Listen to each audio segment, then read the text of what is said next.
The Great Hall of the Galactic Conclave was the most powerful room in the known universe. It floated above the planet Aurelius Prime, in a station so large that smaller alien ships docked inside it like insects resting on a leaf. The hall itself could seat representatives from all 47 known species at once, and tonight every single seat was filled. The air inside smelled different depending on which section you sat in, because every species needed a different atmosphere to breathe. The Shari collective breathed cool methane-rich air. The Hevlon Dominion needed humidity, so thick it looked like fog. The Teth Consortium sat in their sealed glass pods, as always watching everything with their 6 pale eyes somewhere near the back. The single Draal representative sat alone, in a reinforced chair built for a body that looked like it had been carved from iron and old. War. Ambassador Velthara of the Shari Collective walked to the center podium. Her species was tall with silver skin and 4 arms that moved constantly when she spoke. She was considered one of the finest political minds in the galaxy, and she had spent 3 years preparing for this exact moment. She looked out at the assembled representatives and said nothing for a long moment. Then she began. "We are here tonight to settle the human question." The room-stirred murmurs ran through every section. In every language, the translation systems worn by each representative buzzed, softly converting her words in real time. The human question had been building for decades. Humanity had been granted limited associate membership in the Galactic Conclave 60 years ago. It had seemed like the right thing to do at the time. Humans were clearly intelligent. They had figured out basic FTL travel on their own, which was impressive. They had made contact with 3 other species before the Conclave even reached them, which was unusual. And they had done it all while still arguing with each other constantly, which the Conclave found both baffling and exhausting. The problem was that humans did not behave the way civilized galactic species were supposed to behave. They did not wait for permission. They did not follow the standard timelines for technological development. They had gone from their first working FTL engine to a functional interstellar fleet in 18 years, a process that took the Shari 400 years, and the Hevlon over 600 humans had done it in 18. And they had done it while simultaneously fighting 2 regional wars, feeding 8 billion people, and somehow still finding time to make art music and an incomprehensible amount of digital entertainment. They broke trade agreements not because they were dishonest, but because they got bored with the terms and renegotiated without asking. They built weapons that made Conclave security forces deeply uncomfortable. And when asked why they needed such things, they said things like, "Just in case." With a calmness that no other species could understand. They explored restricted zones because they were curious. They answered formal diplomatic complaints with jokes. They once sent a meme as an official response to a conclave legal summons. And they laughed at things that were not funny. They laughed when they were scared. They laughed when they were angry. They even laughed when they were losing, which was perhaps the most unsettling thing of all.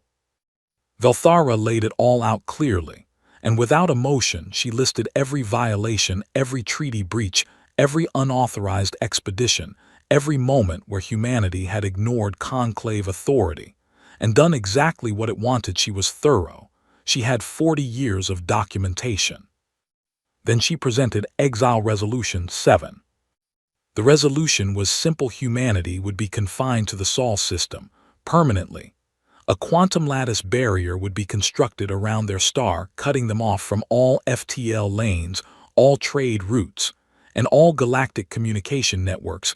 They would not be harmed, they would not be destroyed, their planet would not be touched, they would simply be put in a box, and the rest of the galaxy would move on without them. They are not evil, Velthara said. They are unpredictable, and in a galaxy that has spent 10,000 years building peace, unpredictability is the greatest threat we face. The debate that followed lasted 9 hours. The Hevlon Dominion spoke in favor, immediately citing 3 separate incidents where human vessels had entered their sovereign space without clearance. The Teth Consortium agreed, though their representative spoke so little that mostly they just nodded their glass pods in unison. The smaller species, many of whom had been quietly nervous about humanity for years, voted in favor one after another. Some gave long speeches, some simply raised their marker and looked away. A few spoke against. The Veldrani raised concerns about the ethical dimensions of imprisoning an entire species. The Mu collective questioned whether the barrier would even hold given what they had seen of human engineering capability. The Oreth delegation pointed out that cutting off humanity entirely might produce consequences the Conclave had not modeled correctly. But their voices were not enough. The Draal representative said nothing during the debate. He had not said anything in the last 4 sessions. He simply sat in his reinforced chair with his heavy arms folded, and his dark eyes moving slowly across the room, watching everything. When the vote was finally called, he was the only one who voted against. He did not explain why. He never explained anything. The final count was 44 in favor, 2 abstentions, 1 against. Exile Resolution 7 passed. The conclave chamber erupted in a wave of sound. Each species expressed relief in its own way. The Shari clicked their secondary fingers together. The Hevlan let out a long, low harmonic tone. The Teth simply blinked all 6 eyes slowly. Velthara stood at the podium and felt something she would later be ashamed of. She felt safe. The official transmission was prepared within the hour. It was broadcast on every human-accessible frequency. Using the Conclave's most powerful communication arrays, it reached Earth 16 minutes after it was sent. Every screen, every terminal, every public display on the planet carried the same message. By order of the Galactic Conclave, representing 47 sovereign species of the Milky Way, the species designated Homo sapiens are hereby confined to the Sol system in perpetuity. All FTL access is revoked. All trade agreements are suspended. All diplomatic relations are terminated. This decision is final and non-negotiable. Construction of the containment barrier begins in 72 hours. On Earth, the message landed like a stone dropped into still water. News networks cut to emergency broadcasts. Governments called emergency sessions. People stopped on streets and stared at screens in shop windows, in offices, in homes, in schools, in the middle of fields and mountains and city squares. Human beings read those words and went completely still. The entire planet went quiet for 11 seconds. Then someone posted a picture of a dog sitting in a burning room with the caption, "This is fine," and it got shared 400 million times in the next hour.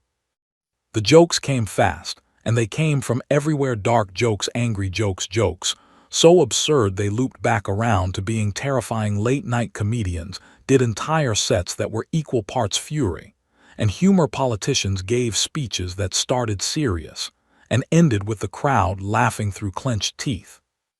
But underneath all of it, something else was moving, something quieter and much more serious.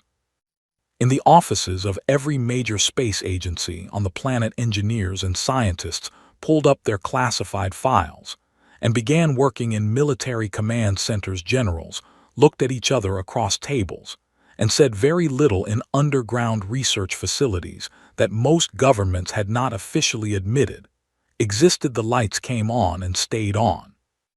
And in a small apartment in Lagos, a 17-year-old girl named Amara watched the Conclave broadcast replay for the 5th time on her screen. She read the words again. She sat with them. She thought about what they meant. Then she opened her notebook and started writing equations. She was not afraid. She was interested. The barrier would go up in 72 hours, and the galaxy would think that was the end of the story. It was not the end of the story. It was the starting gun. The quantum lattice barrier went up on schedule. The Conclave's construction fleet arrived in Sol system space 71 hours after the vote and began laying the framework for the containment grid. It took 9 days to complete a shell of interlocking energy nodes positioned at the outer edge of the solar system. Beyond the orbit of Neptune, each node was connected to the next by a band of compressed quantum energy that no known ship could pass through from the inside. the barrier was not a wall in any physical sense. You could see it was more like a door with no handle on one side. The Conclave watched the final node lock into place and declared the operation a success. Then they waited for the screaming to start. It never did. The human outbound transmissions stopped almost immediately. A few personal signals leaked through in the first week, messages from people trying to reach alien contacts they had made through years of trade and diplomacy. But those faded quickly too. The official channels went dark. The Conclave's monitoring stations recorded almost nothing from inside the barrier, except normal civilian communication traffic, and what appeared to be a large increase in internal broadcasts between human cities and stations. The Shari Collective's intelligence division filed a report after 30 days. It concluded that humanity was likely in a state of internal political collapse, which was the expected outcome. They had projected that without access to galactic trade and technology, the human government structures would begin to fracture within 6 months, and the species would spend the next century rebuilding itself inward. The report was thorough and confident, and almost completely wrong. What was actually happening inside the barrier was the opposite of collapse. The message from the Conclave had done something to the humans that no external threat ever fully managed to do before. It made them stop arguing with each other, not because they suddenly agreed on everything, but because they all agreed on one thing with a completeness and a fury that swept through every nation, every culture, every political system on Earth and in the colonies on Mars, and the stations scattered through the inner system. They had been put in a box, and every single human being alive found that personally offensive. The United Nations had been a slow and often useless institution for most of its history. Everybody knew it, everybody complained about it, and nobody fixed it, because fixing it would require agreeing on how to fix it, which required the kind of cooperation that the UN was specifically bad at producing. But 2 weeks after the barrier went up, the UN General Assembly held a session that lasted 48 hours straight. Every nation sent its head of state or equivalent. No one left early, no one blocked the proceedings, no translator walked out. At the end of that session, the United Nations formally dissolved itself, and in its place the Terran Sovereignty Council was born. The TSC was not a democracy in the traditional sense. It was not a dictatorship either. It was something humans had never quite managed to build before: a unified command structure with distributed authority, a body that could make fast decisions and enforce them across every nation on Earth, while still giving regional governments control over their own people. It was built the way humans built things when they were angry and pressed for time, which meant it was messy and loud and full of argument. But it moved fast, and it did not stop moving. The first act of the TSC was to pool all scientific and military research budgets from every member nation into a single fund. The second act was to grant full security clearance access across every previously classified program.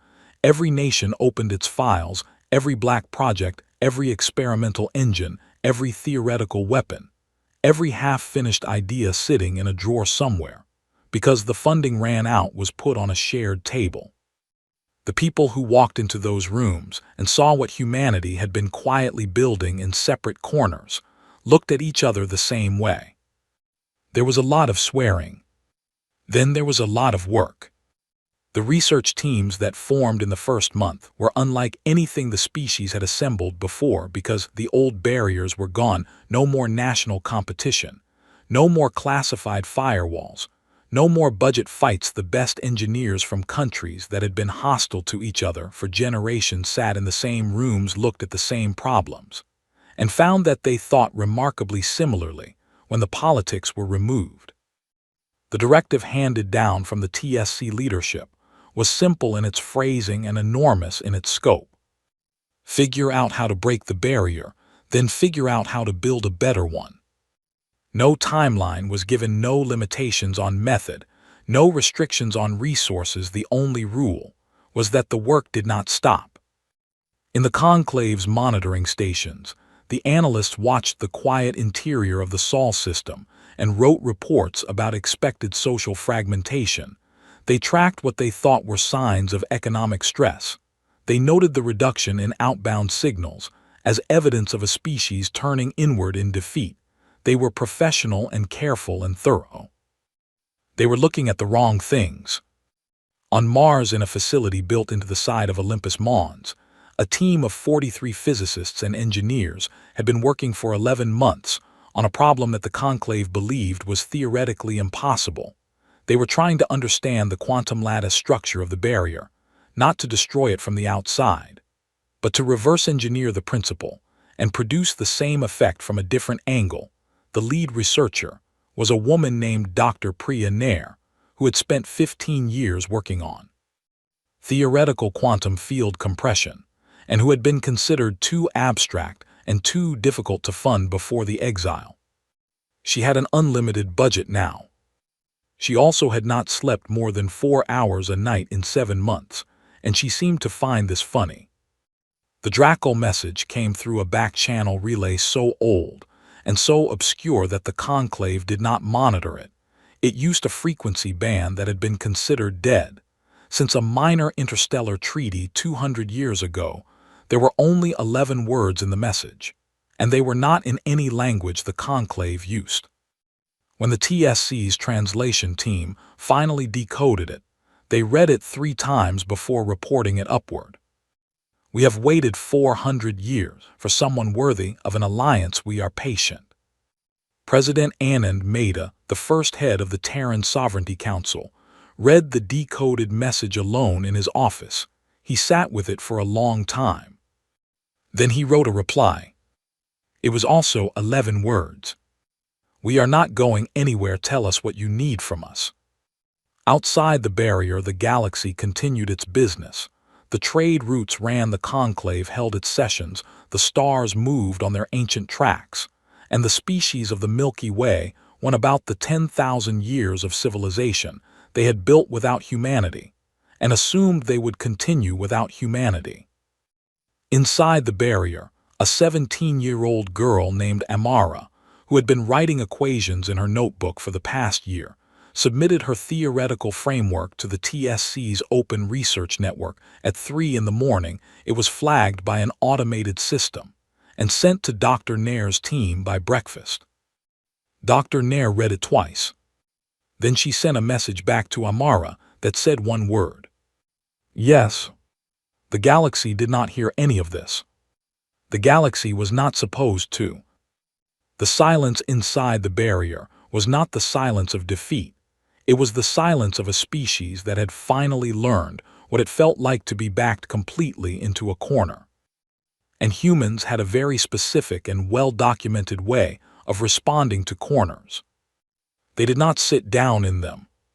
They started measuring the walls. The barrier cracked for the first time in year 4. Not broke, not collapsed, just cracked. A single node on the far edge of the grid lost coherence for 6 seconds before the Conclave's automated repair systems caught it and sealed it back. The Conclave's monitoring logs recorded the event as a minor energy fluctuation. They tagged it for routine review and moved on. They did not know that the fluctuation had been caused deliberately. Dr. Priya Nair's team had been testing a focused quantum inversion pulse for 3 months. The device that produced it was the size of a small car, and it had destroyed itself 17 times before it worked. But on the 18th attempt, it sent a shaped pulse of inverted quantum field energy into the barrier node from 400,000 kilometers away and made it hiccup. The team stood around the result data in complete silence for almost a minute. Then someone started laughing, and then everyone started laughing, and Dr. Nair sat down on the floor because her legs stopped working properly from relief, and she laughed until she cried, and then she cried a little on her own, and then she stood back up and said, "All right, scale it up." They had cracked the theory in year 4. They spent the next 26 years not escaping. This was a choice. And it was not a small one. The TSC leadership debated it in sessions that lasted days at a time. There were voices that argued humanity should punch through the barrier the moment it was possible, get back into galactic space, and force the Conclave to deal with them. President Maida listened to all of it and said no. He did not say no because he was cautious, he sighed. No, because 30 years was not a long time in galactic history, and the Conclave had been building its power for 10,000 years. A humanity that burst out of its box angry and half-ready would last maybe a decade before the combined military force of 47 species crushed it. A humanity that waited and prepared and built was a different story entirely. So they built. Mars had been a colony before the Exile, a functional one with cities and factories, and a population of 3 million. It was never meant to be more than a waypoint, a place to live. While you looked at the rest of the solar system by year 10, it was something else entirely. The TSC moved a third of its industrial base to Mars, not because Earth couldn't hold it, but because Mars was harder for anyone watching from outside to monitor, and because the lower gravity made certain kinds of construction far faster and cheaper. The population of Mars grew to 40 million in 15 years. People were not forced to go, they went because the work was there, and the pay was extraordinary, and because humans, when given a reason to build something, will go almost anywhere to build it. The asteroid belt became the most productive region in human-controlled space. By year 12, automated mining platforms stripped useful metals and compounds from rocks that had been floating untouched since the formation of the solar system. The raw material came back to processing stations orbiting Mars and Earth and the moons of Jupiter, and there it was turned into ships. Not warships exactly. The Terran armada that took shape over 20 years of construction was the most confusing military force ever assembled, because it was not clearly a military force. It was everything simultaneously: science vessels that could take a hit from a Conclave heavy cruiser and keep running medical ships with enough shielding to survive a planetary bombardment, cargo freighters that could carry 3,000 troops and their equipment without any visible modification, research platforms that happened to have weapons, arrays that outperformed anything in the Conclave's listed inventory. Every ship was built to do at least 3 things, and one of those things was survive. Admiral Yemi Okafor, who had spent her career in Earth's old naval forces before the TSC brought the militaries together, said in a briefing once that the Terran armada was not a military. It was a civilization that could move. She meant it as a description, not a compliment, but everyone in the room took it as one. The Draal were quietly extraordinary. Their alliance with humanity grew slowly, because the Draal did everything slowly. They were an ancient species with a culture built around patience and the long view. They had opposed the Exile vote not out of sympathy for humans, but out of a clear-eyed assessment that the Conclave's decision was strategically stupid. They had watched other young, aggressive species get boxed in before, and they knew what happened. The box never held. What came out of the box was always worse than what went in. Through the back-channel relay they shared things that were invaluable, not weapons, not technology, but information. Conclave internal politics roots, where monitoring was weak. The real history of how the 47 species had built their alliance, which was considerably messier and more corrupt than the official record admitted, and detailed maps of every system the Conclave considered strategically important. In exchange, humanity sent the Draal something the old warrior species had not had in centuries. Something interesting to watch. The quantum-tethered drones were perhaps the most important thing humanity built in those 30 years. They were small, almost invisible at long range. They generated no FTL signature. Because they did not use FTL, they moved slowly on a compressed quantum tether that allowed them to transmit data back to Sol without breaking the barrier. The Conclave's sensors were calibrated to detect ships and signals, not something this small moving this slowly. Over 20 years, humanity deployed 40,000 of them into Conclave space. By year 28, they had mapped every major system, every military installation, every trade hub, and every point of political tension in explored space. They knew where the Shari mined illegally in neutral zones. They knew about the Hevlon bioweapons program that had been running for 60 years in secret. They knew about the Teth Consortium's labor colonies in the dark zones, where sentient beings worked without pay, without rights, and without any Conclave official ever asking questions. They knew everything, and they kept it all filed neatly in TSC intelligence archives waiting. Amara had grown up by now. She was 47 years old, and she held the title of Chief Theoretical Architect for the TSC's Advanced Physics Division. The equations she had written as a teenager had been the foundation of the barrier-breaking technology, and she had spent 30 years building on them. She had never stopped. Her mind worked the way some human minds did. It was in a permanent argument with reality, trying to find every place where reality was wrong. She stood in the main control room on Mars on the morning of the 30th anniversary of the Exile vote and watched the countdown on the main display. The barrier collapse sequence had been tested in simulations 11,000 times. The device that would produce it was not a small car anymore. It was a network of 42 synchronized stations, distributed across the inner solar system, each one feeding into a single coherent pulse that would hit every barrier node simultaneously and flip their quantum field polarity from the inside. When the polarity flipped, the barrier would not crack. It would turn off. Amara looked at the countdown. She looked at the people around her, all of them, working quietly, all of them. Still, the room was full, but it felt like the whole building was holding its breath. She thought about the girl who had sat in a small apartment and watched the Conclave broadcast and felt not fear but curiosity. She thought about Dr. Nair, who had retired 5 years ago and was watching this moment from her home in Chennai. She thought about the 30 years of work sitting in this single moment. The countdown reached 0. 42 stations fired in perfect synchronization. Every barrier node in the Sol system lattice flickered once, then went dark. The silence in the control room lasted 4 seconds.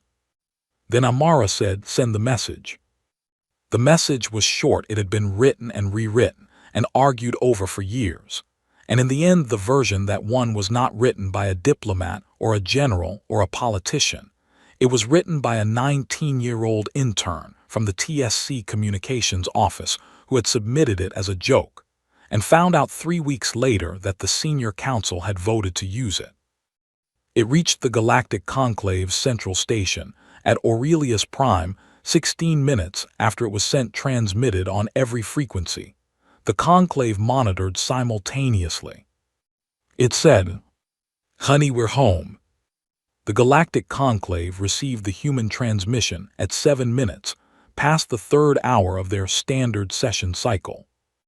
Ambassador Velthara was in the middle of presenting a trade dispute between 2 minor species when the alert came through. Every screen in the main hall lit up simultaneously.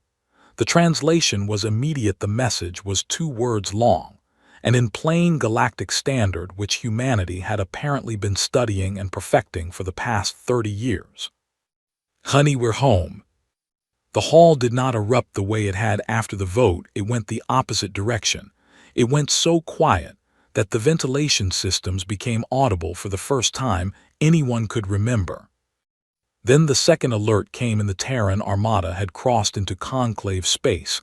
Not a scout, not a probe, the full fleet, 840 vessels of every class and configuration moving together in a formation that Conclave tactical systems immediately began trying to categorize and failing.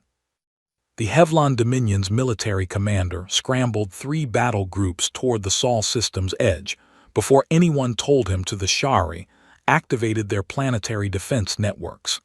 The Teth Consortium sealed their pods tighter than usual and said nothing, which they often did when they were frightened.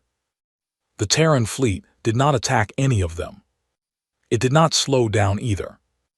It moved at a speed that should not have been possible from vessels that size through Conclave space without using any of the registered FTL lane infrastructure, as if they had their own routes already mapped and ready, which they did.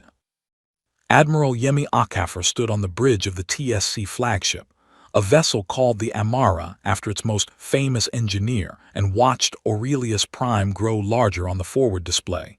She was 63 years old with a career that had started in a navy that no longer existed, and a rank that the old world would not have given her. For another decade, she had an economy of movement and expression that made the people around her calm simply by being near her. She was not calm on the inside. She was the particular kind of focus that humans get when they are doing something enormous and terrifying and necessary, and have decided to do it anyway. The Terran fleet docked at Aurelius Prime Station without asking permission.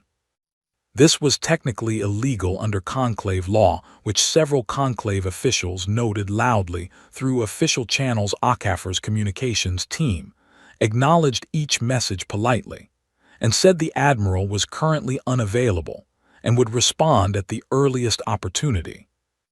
Conclave security forces moved to intercept the Shari warships from the nearest patrol group, arrived at Aurelius Prime, and positioned themselves in a holding pattern around the Terran fleet. They powered weapons, erased the lead Shari commander, broadcast a formal order, demanding that the human vessels withdraw immediately pending authorization proceedings. The Terran ships did not move. They did not power weapons either. They simply sat their 840 vessels in perfect formation, making no aggressive moves, and not leaving. Every attempt by Conclave forces to hail the fleet went to the same polite communications team that said the Admiral was unavailable. HFY was not on her ship.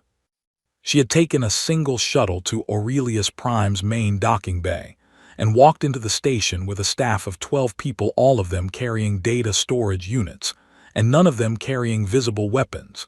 The station's internal security system tracked them the moment they stepped off the shuttle, and 3 armed Conclave officers appeared to block their path. HFY looked at them. She said, "We are here to address the full Conclave. We will need the main hall, please. Let Ambassador Velthara know we have arrived." The officers looked at each other. 20 minutes later, HFY and her 12 staff walked into the main hall of the Galactic Conclave. Every seat was filled. The silence was the same kind that had settled over the hall 30 years ago, but it felt different then. It had been the silence of a decision being made now. It was the silence of a species that had made a decision, and was only now beginning to understand what it had set in motion. Velthara stood at her section. She looked exactly the same as she had 30 years ago. The Shari aged slowly. Her 4 arms were very still, which was unusual for her species. HFY did not go to the visitors' podium. She walked to the center of the room, to the spot where Velthara had stood when she presented Exile Resolution 7. She stood there, and she looked out at 47 species, and she said nothing for a moment. Then she said, "We are not here to fight you." She let that land. "We are here because you made a decision about us without understanding what we are, and we have spent 30 years making sure that, when we came back, we could explain it clearly." She nodded to her staff. They opened the data storage units and connected them to Aurelius Prime's central broadcasting system, a connection they had planned and prepared for years using the station's own publicly listed technical infrastructure documentation, which humans had apparently read very carefully. The screens in the hall changed. What came up was not a speech, and not a manifesto. It was documentation, 30 years of it, dense, detailed, verified documentation, pulled from the quantum-tethered drone network that had spent 2 decades watching everything the Conclave's member species did when they thought no one was recording. The Shari Collective's illegal mining operations in 17 neutral zone systems came first because it was the most straightforward. The maps were precise, the timestamps went back 40 years, the material extracted, and its destination were all listed. The profit figures were included. The names of the Shari officials who had authorized and maintained the program were in the files. Velthara did not move. The Hevlon bioweapons program was next 6 decades of development testing, and stockpiling of biological agents that were explicitly prohibited under the Conclave's own founding charter. The program had been running since before most of the current Conclave members were born. The documentation included production records, test results, and a list of 7 inhabited systems where early trials had been conducted without the knowledge or consent of the populations living there. The HFY commander, who had scrambled warships 40 minutes ago, made a sound that his species made when experiencing profound systemic shock. The Teth Consortium's labor colonies in the dark zones came last, and they were the worst. The documentation here was not just records, it included visual data from the drone's images, and recorded audio from inside the colony installations, sentient beings from 4 different species, working in conditions that no Conclave law permitted, working without wages, without medical care, without communication access, without any legal status at all. The images played across the screens of the main hall of the most powerful governing body in the known galaxy. And then HFY spoke again. We counted 46 separate violations of Conclave founding charter articles by member species committed during the period of our exile. She said, "We have full documentation for each one. This information has been simultaneously transmitted to every independent media organization operating in Conclave space, every neutral zone diplomatic mission, and every non-member species currently in contact with the Conclave. You cannot contain it. It is already everywhere." The hall was beyond silence now. HFY reached into her coat and produced a single data chip. She held it up so the room could see it. "This is the Galactic Accord of Sol. It was written in partnership with the Draal over 22 years. It replaces the current Conclave charter.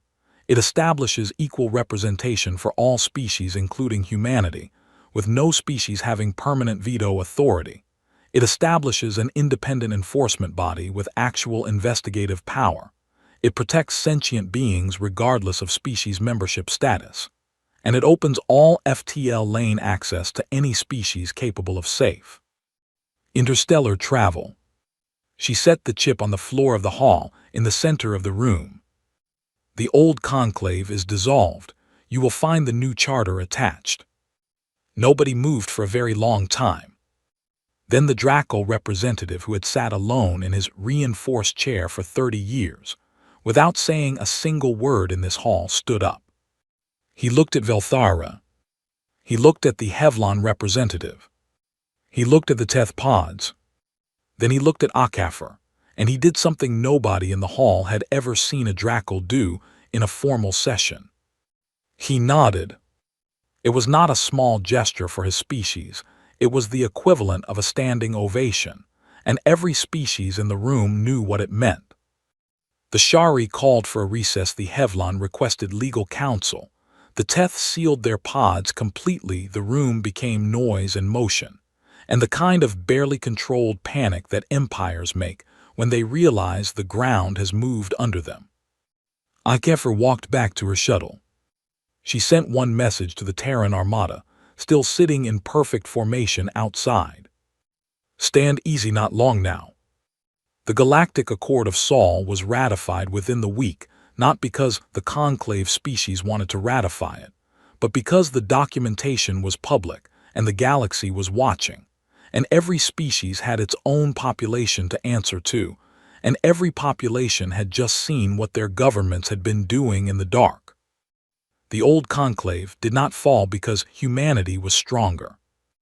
It fell because humanity had been paying attention. 1 year after the accord was ratified, Aurelius Prime looked nothing like it had before.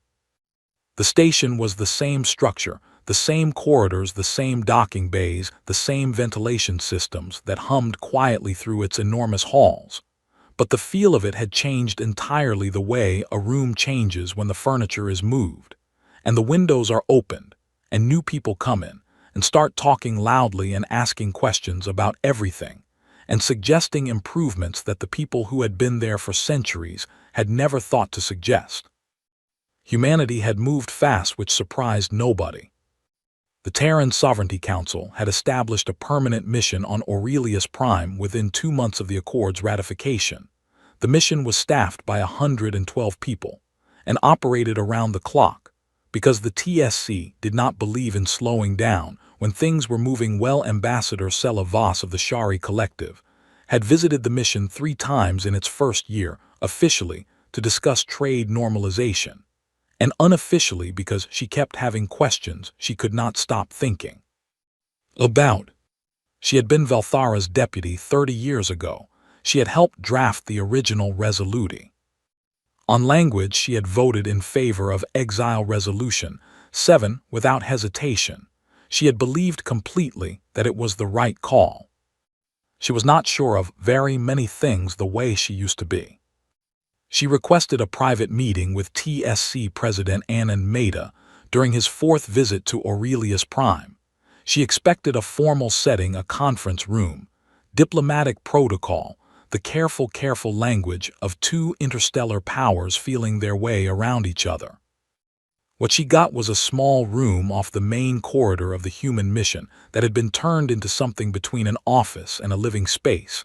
There was a kettle on a side table that was producing something hot that smelled like burned leaves, which Mehta poured into 2 cups and handed one to her without asking if she wanted it. She did not know how to process that, so she held it. Mehta was 61 years old, a compact man with gray at his temples and eyes that were paying attention to everything all the time. He had been a regional administrator before the Exile, an unspectacular career doing the practical work of running cities and infrastructure, the kind of person who existed in large numbers in human governance, and who the rest of the galaxy had not known how to classify, because they did not look like leaders in any of the ways other species expected leadership to look. He sat down across from her and waited. Sela Voss had prepared several diplomatic opening frames, and she set all of them aside and asked the question directly. How did you do all of it alone in 30 years? Mehta looked at his cup. He did not answer immediately, and she noticed that he did not seem to be stalling. He seemed to be genuinely deciding where to start. We were not alone, he said. We had the Draal, we had each other, and honestly we had you. She tilted her head. Exile, he said, did something that nothing else in our history managed to do completely. It made us the same. We had been arguing for centuries about everything: who owned what territory, who had what rights, what the right way to organize a society was, what resources belonged to whom. All of that argument was real, and it mattered, and it did not go away. But when that transmission came, and every screen on Earth said you have been put in a box, something changed. Every human being alive read that message and felt it the same way that had never happened before. Sela Voss thought about this. You needed an enemy, she said. We needed a reason, Mehta said. There is a difference. The enemy was the situation, not you specifically. Although a lot of people were very angry at the Shari, specifically for a while. She did not react to that, he noticed, and did not push it. Our biggest problem before the Exile was always that we could not make ourselves care about the future enough to sacrifice for it in the present. He said, individual humans can do it, families can do it, communities sometimes, but the whole species at once, that never worked because the future always felt far away, and the disagreements in the present always felt immediate. And then you put a wall around us, and the future stopped being abstract. It was right there. It was the wall. Sela Voss looked at her cup. She still had not tried the drink. And the technology, how did you advance so quickly? We had estimated that without galactic trade access, you would fall behind by multiple generations. Mehta smiled. It was a small smile, but it reached his eyes. You estimated based on how other species develop. He said, you assumed that cutting off trade meant cutting off progress, but we were not importing our ideas from you. We never really were. We were producing them internally. And the rate we produce them does not depend on what materials we have access to. It depends on how many people are working on the problem. And when you exiled us, we gave every qualified person. We had a reason to work on the same problem at the same time. He set down his cup and leaned forward slightly. Dr. Nair, who led the barrier-breaking project, had been considered too theoretical to fund before the Exile. Her proposals kept getting rejected because they were not practical enough. The Exile made them practical overnight. Amara submitted theoretical work at 17 that was foundational to our entire FTL development program. She would not have had that access before we had 1,000 people like them, people who were too strange, too early, too far ahead of what anyone was willing. Fund and the Exile opened every door at once. Celivas was quiet for a moment. You were dangerous, she said. That was not wrong. No, Maida agreed, it was not wrong. But we made it worse. Yes. She set down her own cup. What the Conclave feared was your unpredictability, your speed, your willingness to break systems that were not working. We thought containment was the answer. Containment just removed the things that were slowing us down. Maida said, the political friction, the resource competition, the borders, the separate budgets, all of the things that kept us from working together at full capacity. You took those away and replaced them with one single clear problem. And we are very, very good at problems. She thought about the images that had played across the hall screens a year later. She still thought about them more than she wanted to admit. Are you angry, she asked, about the Exile, about what we did? Maida considered the question with the same seriousness he had given everything else. The people who were alive when it happened, yes, many of them carried that anger for a long time. Some still do. My own parents were in their 20s. When the barrier went up, my mother did not speak about the Conclave, without a specific expression on her face for the rest of her life. He said, but the generation that grew up under the barrier, the ones who spent their childhoods inside it, they did not feel anger the same way. They felt something more like determination. You cannot be angry at a wall for being a wall. You figure out how to get past it. He paused. Amara once said that the Exile was the best education humanity ever received. She said it taught us that the universe does not owe us anything, and that if we want something we have to build it ourselves. She was not being poetic, she was being accurate. Celivas looked at him for a long moment. The new accord gives you the chair, she said, the permanent rotating oversight position that was not in the original Draal draft. Our analysts believe the Draal insisted on it. They did, Maida said. Why did you accept? He looked out the small window of the room toward the corridor, where his staff moved with the constant low-level urgency that human workplaces seem to generate naturally. Because someone has to do it, he said, and because we know what it is like to be on the receiving end of a governing body that does not watch itself. We are not going to be that. We will fail at it. Sometimes we are not perfect. We are quite specifically not perfect, but we will try in a way that cannot be faked, because we remember what the alternative felt like from inside. Celivas stood to leave. She paused at the door. If we had not exiled you, she said, what would have happened?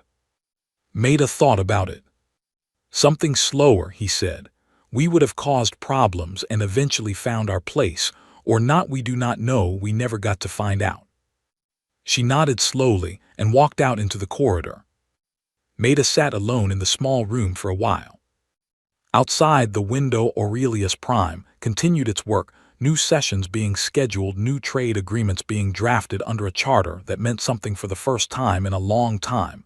New species who had been waiting at the edges of Conclave space, now formally invited in, species that had been afraid to ask, species that had been told. There was no room, species that looked at the Accord of Saul and saw their name listed with the same weight as everyone else's. Humanity had not fixed the galaxy. They had never claimed they would. What they had done was what they always did. When someone told them the thing could not be done, they looked at the problem from every angle. They argued about it loudly, and often impolitely. They failed at it repeatedly, and documented every failure carefully. And they kept going past the point where any reasonable species would have concluded it was impossible. They had been given a corner. They had built a door in it. And then they had knocked on it from the outside and smiled when it opened. The galaxy was bigger now than it had been a year ago, not in distance, but in what it was willing to imagine was possible. That was not nothing, that was in fact the whole point. Somewhere on Mars, in a research facility that was already working on the next problem, Amara stood at a whiteboard covered in equations and hummed quietly to herself. The universe had rules. She was currently working on which ones were negotiable. She expected most of them were.